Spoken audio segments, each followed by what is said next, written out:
built on relationships, focused on people, and rooted in the community. Welcome to the Build Blue podcast. Tune in for weekly episodes featuring guests who are building a better tomorrow. You'll hear inspiring stories from industry leaders, business owners, community partners, and our team members. The Build Blue podcast, where construction comes to life. An Apex Construction Group production. Monica, thanks for coming. Jessica Crawford, Business and Community Relations Manager with Apex Construction. You want to introduce yourself? Yeah, sure. I'm Monica Rilling, Development Director at Habitat for Humanity. You know, I actually thought your name was pronounced Rilling. A lot of people do. Because it feels like there should be another L in there for Rilling. But that's okay. It's not your fault. I know. Yeah, my husband's fault. Do you know Jen with Girl Scouts? Yes. So her last name is spelled Hoesing. But I just found out it's pronounced hazing. Oh. And she said, you can remember it, amazing hazing. And I was like, that's perfect. That's how I'm going to remember it. I usually say, so it's like willing, just take the R out. Yeah. Anyway. Yeah. We get and all you kinds of have conversations. twin boys. I do. Yes, they're seniors this year. Kind of crazy. Harrisburg School District. Yeah. You have been with Habitat not too long, a few months now, right? Yep. Officially about 6 months. So I started in September of last year. Have you always been in nonprofit? No, I haven't actually. Just for the last few years. So prior to me being at Habitat, I was actually at Call to Freedom for about 5 years on staff. But I had been volunteering with Call to Freedom for several years before that. So I was in for-profit world. I was in sales and working and doing that, and kind of wanted to somehow figure out a way to get into nonprofit, but I didn't really know what that is. I wanted to, volunteer and serve and things like that. So I started volunteering at Call to Freedom, and then had the opportunity to work there for 5 years. And now I'm at Habitat in the development role. Okay. I'm curious. What does volunteering for Call to Freedom look like? Yeah. What do you do as a volunteer there? So I was on the events committee and then kind of doing some other odds and ends things around the office. Oh, like administrative type stuff. Yeah. Okay. There's a lot of other volunteers. I just don't know what beyond that. I mean, I'm sure there's lots, to do, but so you're there for 5 years and now you've been with Habitat for about 6 months. Yeah. The cool thing about Sioux Falls, I'm sure you would agree, is that we just have so much opportunity if you want to be in the nonprofit world. And I've also been told once you're in it, you never want to get out of it. And I think that's amazing because that just shows how philanthropic our community is. Yeah. We just have a lot of opportunities. Yes, volunteering, but from a leadership perspective, there's tons and tons of growth opportunity there for people like, yourself who want to have more of that leadership role while serving a huge purpose. Yeah.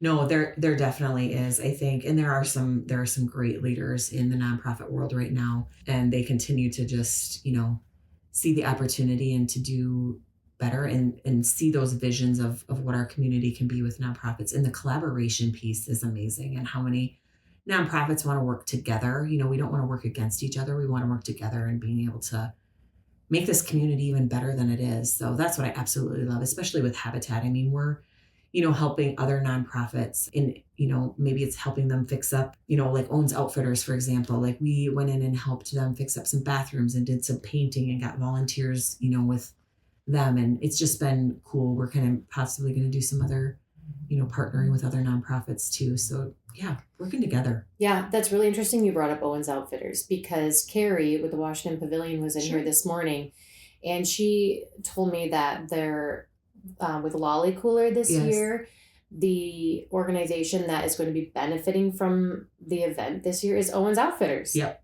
Yeah. I think they just joined the chamber recently too. Yep. I don't know if they must have had a ribbon cutting lately too, but what a cool thing. Actually, my grandma, last year before she had passed, she had gotten a walker from Owens Outfitters. Oh, awesome. And I'm pretty sure we just brought it right back. Yep. After you're done using it. They love that. What a cool mission. Yeah, it is.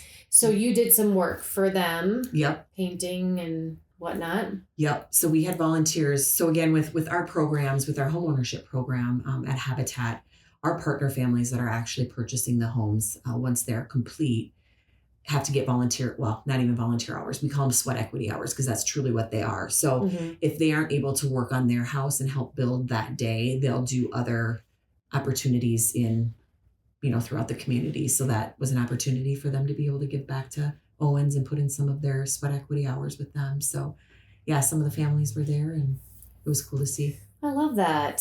So we at Apex, we've done a little bit of volunteering with Habitat, maybe some more cosmetic stuff, painting, trim work, stuff like that. A couple of my superintendents actually recently. And I think that based off of what you've told me recently, we as a public probably have a perception of certain things, and maybe we don't really understand what goes into a family getting a home. Like, the process is quite arduous. Yeah, it is. And it is no handout. You think about like buying, like when you think about buying your first home, you're like, God, there's all this paperwork and it's a bit of a process and you're working with a realtor and everything. But like, this is so much more than it. And it's really about accountability. And there is the sweat equity piece of it, and just really taking ownership, not just physically of this home, but how you're going to care for your home and the family and the environment you're going to create within the walls. So all that to say, I really would like you to explain what a process is and how many of these homes are being, built or renovated or whatever for families every year. Yeah. And I think people want to hear about like I don't know if it's like called retention rate necessarily, but how many of the people that you've been able to help place in homes are still in the homes, still making their payments, they haven't gone, into foreclosure. Yeah. So that's a lot. Yeah. But you explained it really well to me before, so I know you're going to be able to do it again. No, I love that question because I love to share kind of just the story of Habitat. And again, I'm 6 months in and still learning, but you do a really good job of it. I just have a passion for it because again, we aren't giving, and we don't necessarily like to say this, handout. We aren't. We're really wanting to give them, empower these families to be able to sustain a home and not just, purchase a home and then, like you said, go into foreclosure. So really the vision of Habitat is a world where everyone has a decent place to live. And that's really what we want to provide these families with. So I'll kind of start out with like what the process is for a family if they want to apply. And then I'll kind of get into more of the statistics and things like that. But like you said, we want to make sure that these families are really truly a partner family and not just somebody that walks in and purchases a home and has nothing, to do with Habitat. So every October is kind of that open application. So we do some sessions early fall just to bring more awareness of like what our homeownership program looks like to the community. So anybody can attend these events just to hear from Lisa in our office. She is our homeowner coordinator. So she kind of handles all of the families and what that looks like. But she just shares exactly what these families have to go through to purchase a home. And so in October is the application that opens. It's a very extensive application because they have to put like what their income is, how, their debt to income ratio, if they're delinquent, like anything like that with their current situation. So applications opens October 1st and closes October 31st. And then that's kind of when Habitat takes over. So last year, 2025, we had about over 70 applicants that applied for homes. Now, that probably doesn't seem like a lot, but it is and the reason I say that is because a lot of these families, it's more word of mouth. Like that's one of my roles is I want to get out into the community to say, you know what, anybody can apply. Like the income ratio is not really that low. I mean, it is, but it's not. Like we're serving that low to moderate income families. And again, we want to be able to provide these homes for them and make sure that they can sustain it. So once they apply, and we kind of vet through that, we get it narrowed down to about 20 families. And obviously a lot of those, maybe the application wasn't completed or, there's other areas that they then would be declined from the program. But we get it narrowed down to about 20 applicants. And once it's narrowed down, we have a volunteer family selection committee. So these are people that are volunteers, no staff members, get a say in kind of what that who is going to be receiving a home. Those 20 families come in and do a face-to-face interview or an in-person interview with this family selections committee. And they're just normal questions, interview questions we have, asking them, like the ability to pay, which means like, are you able to actually afford this? Like, what has your, retention rate been on? Do you have late payments? Do you have any sort of late bills? We want to make sure that we're putting them into a home that they can afford. The other thing is like the willingness to partner, and that's that sweat equity piece. We had one family, they had small kiddos, and, we needed to make sure that it was clear and that they understood, like, this is going to be a lot of blood, sweat, and tears that you're giving your time. One parent might have to watch the kids while the other one is coming and doing, all of the sweat equity hours, because those sweat equity hours are between 200 and 250 hours that these families are having to put in before they are able to purchase their home.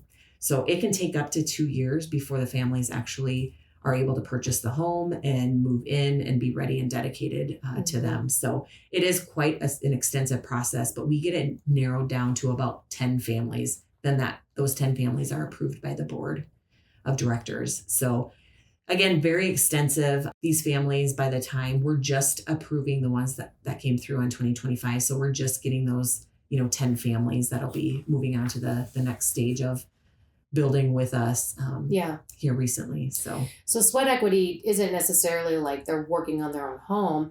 They could be, helping out in the community, painting at Owens Outfitters, or maybe helping with someone else's home. Correct. So, whether there's something for you to do in your home might not be the case. One of your peers in this group that was selected, like maybe they have some stuff they need worked on in their home, and then you kind of help each other out. As long as you get your 200 to 250 hours before the keys are handed over, so to speak. So who's actually building, like, structurally the houses? You partner with some high schools? Yeah. So just to kind of step back with the sweat equity, they also have to do some education classes that are mandatory. So this would be like budgeting classes, home maintenance, going through like, hey, what happens if a water valve, starts to leak? How do you shut the water off? I need to go to that class. Yeah, like electrical stuff. Like if your power goes out, where to check? What is your, just all of those things that, really anybody should have to go through. Yeah. Those are all included in kind of those sweat equity hours, so they can get a few classes on that too. And then if businesses want to volunteer and do some time and some builds, and they maybe have a connection. We have some organizations that actually have families that are in their program, but also are working. Those businesses come alongside and say, hey, we want to donate some hours to this family. So they can get donated hours too. Yeah. So like specifically if there's someone that they want to help out with. Yeah. So, nudge. Yep. So as far as the building piece, really volunteers is really what runs our construction piece. We have 3 full-time construction crew on staff. And then we have 1 neighborhood revitalization manager that does all of the like Owens Outfitters and kind of those neighborhood cleanups and things like that. So 4 construction people. We partner with 3 schools that you kind of mentioned. So Harrisburg School Districts, and then Sioux Falls CTE and Southeast Tech.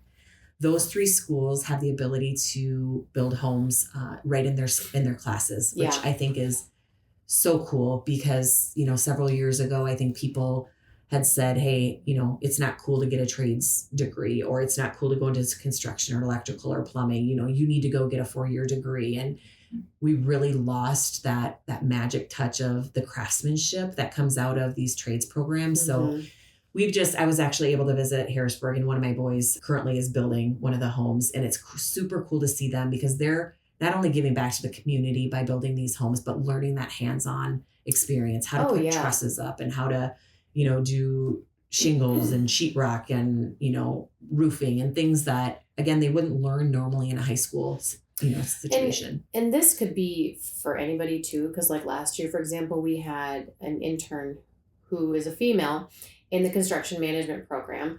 But I was actually just saying this to my coworker out there, Helen, about how it's good for kids to learn how to use their hands, but like there's some things that like is so great to teach your sons. Not to say you can't teach the daughters too, but like how to like use their hands for things. Because yes, we should all learn how to some extent, take care of our homes, but naturally we kind of like rely maybe on like our dad or our spouse to kind of handle those things. And so I don't think there's any shame in teaching our boys that kind of stuff. And not to say there aren't girls in the shop class either, but like that builds confidence in kids too, if they know how to do that kind of stuff. And you're right. I think we're trying to revive the trades again. And, you know, it's not just like the schools, like McCrossin Boys Ranch. They do amazing things with the kids out there. They're teaching them welding. Yes. You know, they're teaching them construction and just a lot of that stuff. You know, partnerships with, I think, Southeast Tech and CTE. But I just have a lot of respect for the trade in general and the construction trade, but just any of the trades. And honestly, it's good money. Yeah. Like if you could do like internships or what do they call it? Like journeyman. Yes. Yep. You know, like those kinds of things too, where an employer will pay for your certifications and stuff and you make great money. So anyway, I'm really glad that these programs, like I'm really glad like Harrisburg and CTE and Southeast Tech is doing this, because it's a win-win for everybody. We'd love to get into more school districts. We've been in some conversations with that, but over 200 students have been able to just go through the program and, you know, build these habitat homes. It's really cool. That's so cool. And speaking about, you know, boys, but also we actually have one of our construction employees is a woman. And she actually was volunteering and got involved through Habitat and just had a passion for what we do in the ministry and wanted to come on staff. And she's amazing. She does great with our volunteers. And it's cool to see just her shine too and to show the power of, you know, women can be in the construction world. Oh, yeah. So, I mean, you know, to different extents, we have it at Apex, you know, not just like office staff, but we have project management that's female too. And on-site superintendent. So it's really cool to see for everybody. That's awesome. Well, thanks so much. Thank you.